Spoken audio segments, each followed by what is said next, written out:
بسم اللہ الرحمن الرحیم۔ ہم یہ کہتے ہیں کہ قرآن کریم اس کائنات کی سب سے بہترین کتاب ہے اور سب سے بہترین کلام اللہ کا کلام یعنی یہ قرآن کریم ہے۔ یہی بات تو پھر ہر مذہب والا کہتا ہے۔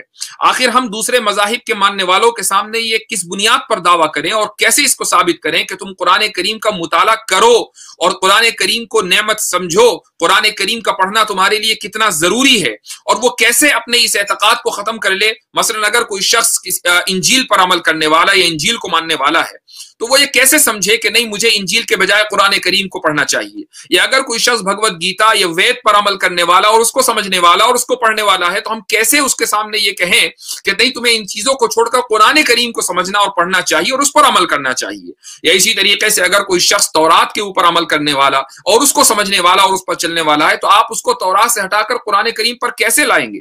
وہ کیا بنیادیں ہیں، وہ کیا اسٹینڈرڈ ہے کہ جس کو سامنے رکھ کر آپ یہ چیز ثابت کریں گے کہ قرآن کریم اللہ کا کلام اور خیر الحدیث یعنی بہترین کلام ہے، اور وہ کلام ہے کہ جو معجزاتی کلام ہے کہ جس سے جڑ جانے کی وجہ سے خیر کے تمام دروازے کھل جاتے ہیں؟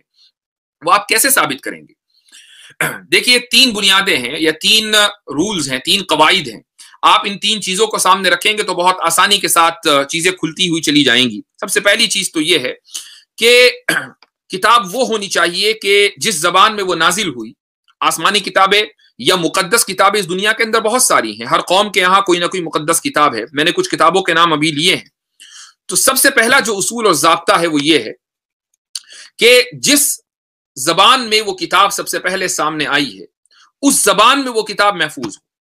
ایسا نہ ہو کہ اس کا ترجمہ کہیں چل رہا ہو اور اوریجنل زبان لاسٹ ہو چکی ہو، ختم ہو چکی ہو، بلکہ اسی زبان میں جس زبان میں وہ کتاب نازل ہوئی ہو جوں کی توں شروع سے لے کر آخر تک وہ محفوظ ہو۔ پہلا ضابطہ تو یہ ہے۔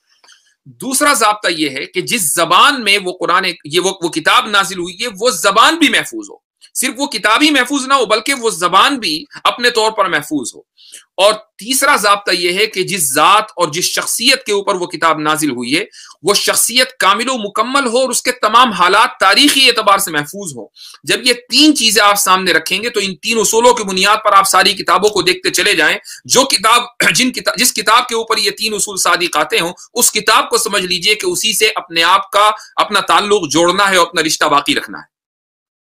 ہم قرآن کریم کو دیکھتے ہیں تو قرآن کریم جس زبان میں نازل ہوا اسی زبان میں محفوظ ہے۔ ایسا نہیں ہے کہ قرآن کریم کی جو اوریجنل زبان ہے وہ کہیں کھو گئی ہو اور اس کے ترجمے دنیا بھر میں چل رہے ہوں، ہندی میں، اردو میں یا انگریزی میں، ایسا نہیں ہے، بلکہ اس کی جو اوریجنل زبان ہے اسی میں وہ آج تک محفوظ ہے۔ نہ کسی لفظ کی زیادتی ہوئی ہے اور نہ کسی لفظ کی کمی ہوئی ہے، حتیٰ کہ زیر زبر میں کوئی فرق نہیں آیا۔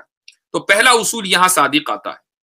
دوسرا اصول یہ ہے کہ جس زبان میں قرآن نازل ہوا ہے وہ زبان بھی محفوظ ہے۔ آپ آج دیکھ لیں کہ عربی زبان کا جو لٹریچر ہے، آج کا لٹریچر نہیں بلکہ قدیم لٹریچر ہے، یعنی جس دور میں قرآن کریم نازل ہو رہا تھا اس زمانے کا شعر، اس زمانے کا نثر، اس زمانے کا ادب اور اس زمانے کا لٹریچر پورا کا پورا محفوظ ہے، اور اتنی وافر مقدار میں محفوظ ہے کہ آپ بہت آسانی کے ساتھ قرآن کریم کی زبان اور اس کی معجزاتی زبان کو آسانی کے ساتھ اس لٹریچر کی روشنی میں سمجھ سکتے ہیں۔ یہ خصوصیت کسی دوسری زبان کو حاصل نہیں ہے۔ اور تیسری بات کہ جس شخصیت کے اوپر نبی کریم صلی اللہ علیہ وسلم کہ آپ کی ذات کے اوپر قرآن کریم نازل ہوا تو آپ کی زندگی کے مکمل حالات تاریخی اعتبار سے محفوظ ہیں۔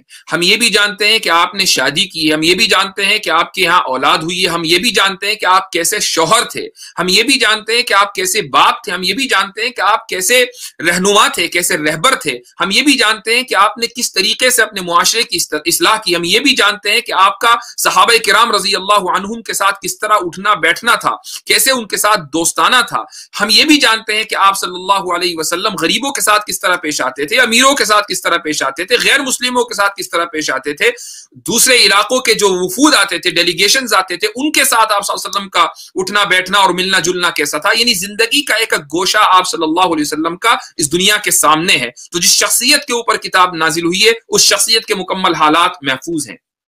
لیکن آپ شروع کریں مثلاً تورات سے۔ تورات نازل ہوئی ہے حضرت موسیٰ علیہ الصلاۃ والتسلیم پر۔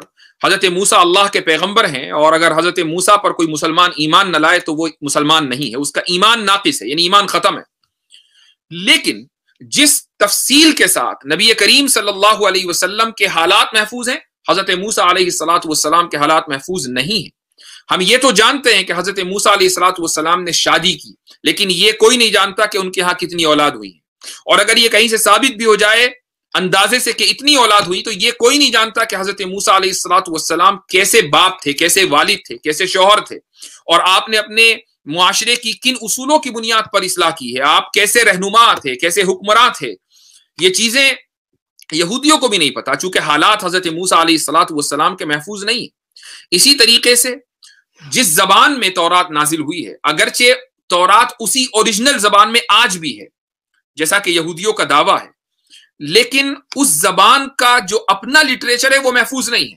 آپ یہ تو کہہ سکتے ہیں کہ ہبرو میں بھی، ہبرو زبان یعنی عبرانی زبان میں شعر بھی ہوتا ہے، نثر بھی ہوتا ہے، اس کا لٹریچر بھی ہے، لیکن اس زمانے کا لٹریچر آج سے 3000 سال پہلے جب حضرت موسیٰ علیہ السلام پر یہ تورات نازل ہوئی، اس زمانے کا لٹریچر آج موجود نہیں ہے، نہ اس زمانے کا شعر موجود ہے، نہ نثر موجود ہے، نہ کوئی تحریر موجود ہے۔ اگر ہے تو وہ صرف تورات ہے۔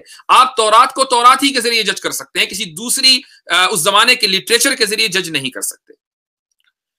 آگے بڑھیں، بلکہ تھوڑا سا اور پیچھے چلے جائیں۔ آگے بڑھنے سے بہتر ہے کہ تھوڑا سا پیچھے چلیں اور اپنے جو ارد گرد کے لوگ ہیں ان کی کتابوں کو بھی دیکھ لیں۔ 4 وید ہیں، سام وید ہے، یجر وید ہے، اتھر وید ہے، رگ وید ہے، اور اسی طریقے سے ہندوؤں میں ایک اور مقدس کتاب ہے جس کو ہم بھگوت گیتا کہتے ہیں۔ تو ان 4 ویدوں کو دیکھیں کہ سب سے پہلی بات تو یہ کہ اگر یہ مان بھی لیا جائے کہ یہ کتابیں، یہ 4 وید اسی زبان میں موجود ہیں جس زبان میں یہ نازل ہوئی، آج تک ہندوؤں کے محققین اور اسکالرز کے یہاں یہ طے نہیں ہو پایا کہ یہ کتابیں کس زمانے میں نازل ہوئی ہیں۔ کچھ لوگ یہ کہنے لگتے ہیں کہ جس دور سے کائنات بنی ہے، یعنی جس دن سے کائنات چلی ہے اسی دن یہ کتابیں نازل ہو گئی تھی، اور کچھ لوگ یہ کہتے ہیں کہ نہیں جی 5000 سال پہلے آئی تھی، کچھ لوگ 7000 سال پہلے کہتے ہیں، کچھ لوگ اس کو 3 سے 3500 سال پرانا بتاتے ہیں۔ تو ہندوؤں کے درمیان الگ الگ گروہ ہیں، الگ الگ محققین، ان کے اسکالرز ہیں، جو کوئی کچھ کہتا ہے، کوئی کچھ کہتا ہے۔ یہ طے نہیں ہو پایا کہ ویدوں کی تاریخ کیا ہے۔ اچھا، ویدوں میں 4 نام ملتے ہیں، ان میں سے 3 ہے، اگنی ہے، وایو ہے، آدتیہ ہے، کہ جن کے اوپر سناتن دھرم کا ماننا یہ کہ ان کے اوپر وید کا الہام ہوا۔ تو کوئی ذرا بتائے کہ یہ 3 شخصیات کون ہیں، ان کے کیا حالات ہیں، یہ کتنے دن دنیا میں زندہ رہے، ان کی کتنی اولادیں ہوئی، یہ کیسے والد تھے، کیسے شوہر تھے، انہوں نے شادیاں کی یا نہیں کی، ان کا اپنے کلچر یا اپنے معاشرے میں کیا کردار تھا، کس طریقے سے ان کا اثر تھا، کیسے ان کے زمانے کے لوگوں نے ان کا اثر قبول کیا، کس طریقے سے انہوں نے خود وید کے اوپر عمل کر کے دکھایا۔ ان کے حالات محفوظ نہیں ہیں۔ جو کچھ دنیا جانتی ہے وہ یہ جانتی ہے کہ یہ 3-4 لوگ تھے کہ جن کے اوپر ویدوں کا الہام ہوا۔ تو کیسے یہ جو میں نے 3 معیار بتائے ان کو اگر آپ سامنے رکھ کر وید کو پرکھیں تو وید اس اعتبار سے کوالیفائڈ نہیں ہے کہ جس اعتبار سے قرآن کریم کوالیفائڈ۔ آپ بھگوت گیتا کو دیکھ لیجئے۔ بھگوت گیتا کے بارے میں ایک بہت مشہور بھارت کے مفکر گزرے ہیں جن کا نام ہے وویکانند، سوامی وویکانند۔ بڑا ان کا نام ہے ہندوؤں میں، اور بہت مشہور فلسفر تھے، مفکر تھے۔ پوری زندگی ان کو شک رہا کہ یہ جو گیتا ہے یہ اوریجنل گیتا ہے یا کسی نے لکھ کر اس کو شائع کر دیا۔ یہی وجہ ہے کہ اپنی زندگی میں انہوں نے پورے بھارت کے چپے چپے کا دورہ کیا اصل گیتا کو تلاش کرنے کے لیے، لیکن وہ اصل گیتا تلاش نہیں کر پائے۔ تو جو ہندوؤں کے اسکالرز ہیں ان کو یہ یقین نہیں ہے کہ یہ اصل گیتا ہے یا کہیں اور سے اس کو فیبریکیٹ کر دیا گیا۔ ان میں اختلاف یہ ہے کہ اس کے اشلوک کتنے ہیں، 80 اشلوک ہیں کہ 700 اشلوک ہیں۔ تو جن کتابوں کا یہ معیار ہو، ہم یہ نہیں کہتے کہ وہ کتاب مقدس نہیں ہے، وہ مقدس ہوں گی، لیکن وہ کتاب جو پوری انسانیت کے لیے ہادی ہو، وہ کتاب جو پوری انسانیت کے لیے ہدایت کا نسخہ ہو، وہ کتاب کے اگر انسان کے طبقات میں سے کوئی ایک بھی اپنے آپ کا یا اپنا رشتہ اس کتاب سے استوار کر لے اور قائم کر لے، وہ کامیاب ہو جائے، اس معیار پر اگر کوئی کتاب اترتی ہے تو وہ صرف اور صرف کلام اللہ یعنی قرآن مقدس ہے۔ قرآن کے علاوہ کوئی دوسری کتاب اس معیار پر اترتی ہی نہیں۔ تو ایسی کتاب اللہ سبحانہ و تعالیٰ نے ہمیں دی ہے، اور یہ اللہ کا بہت بڑا انعام ہے کہ اس کتاب کے حامل ہم ہیں۔ لیکن ساتھ میں ہمیشہ کہتا ہوں کہ جب ذمہ داری آتی ہے تو ذمہ داری کے ساتھ ساتھ جب کوئی انعام آتا ہے تو ذمہ داری بھی آتی ہے. تو جب اتنا بڑا انعام اللہ نے ہم پر کیا تو ذمہ داری بھی، اور وہ ذمہ داری یہ ہے کہ ہم قرآن کریم سے اپنا تعلق جوڑیں.